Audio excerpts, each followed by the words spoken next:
In the vast silent expanse of the open ocean, the colossal form of the Majesty of the Seas glides through the inky blackness of the night.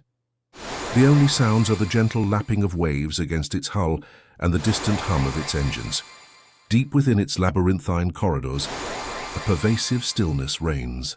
The camera drifts through an empty hallway, where the plush carpet muffles every potential footstep, passing rows of identical stateroom doors.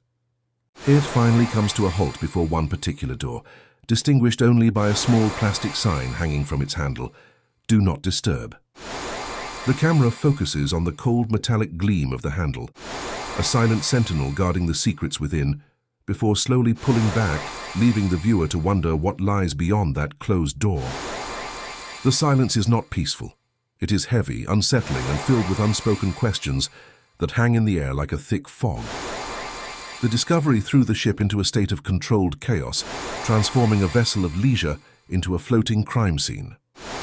The 75 days that followed were a grueling marathon of meticulous investigation and mounting frustration.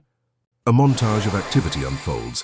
A seasoned FBI agent, his face etched with concentration, carefully surveys the confines of the stateroom, every detail a potential clue.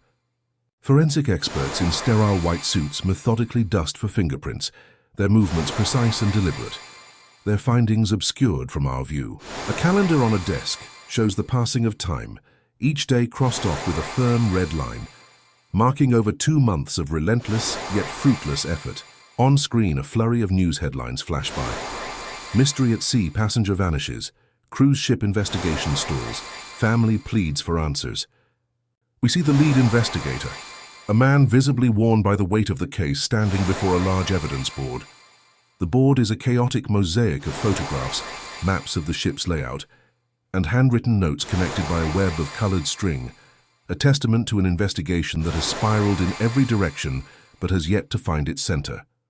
As the search for truth intensifies, the narrative shifts, attempting to piece together the final moments.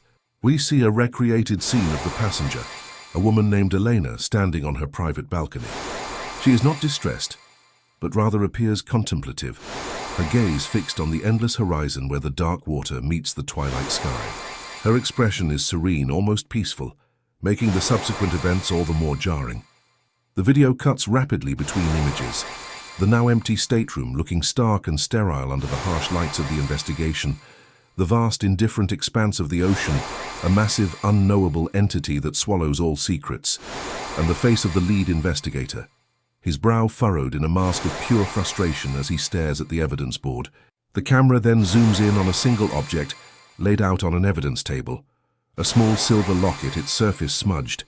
Its significance remains a mystery, a lone tantalizing piece of a puzzle with too many missing parts. Ultimately, the case remains a ghost, haunting the halls of the investigation.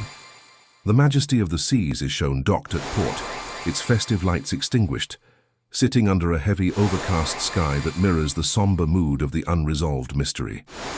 In the final scene, we return to the lead investigator. He is no longer at the evidence board, but stands silhouetted against a large window in his office, staring out at the cityscape, his mind clearly still at sea, lost in the labyrinth of possibilities. He is a man adrift in a sea of questions, searching for a truth that may have been washed away with the tide. The screen fades to black, and stark white text appears, leaving the audience with a chilling final thought. What happened in that stateroom? The investigation continues.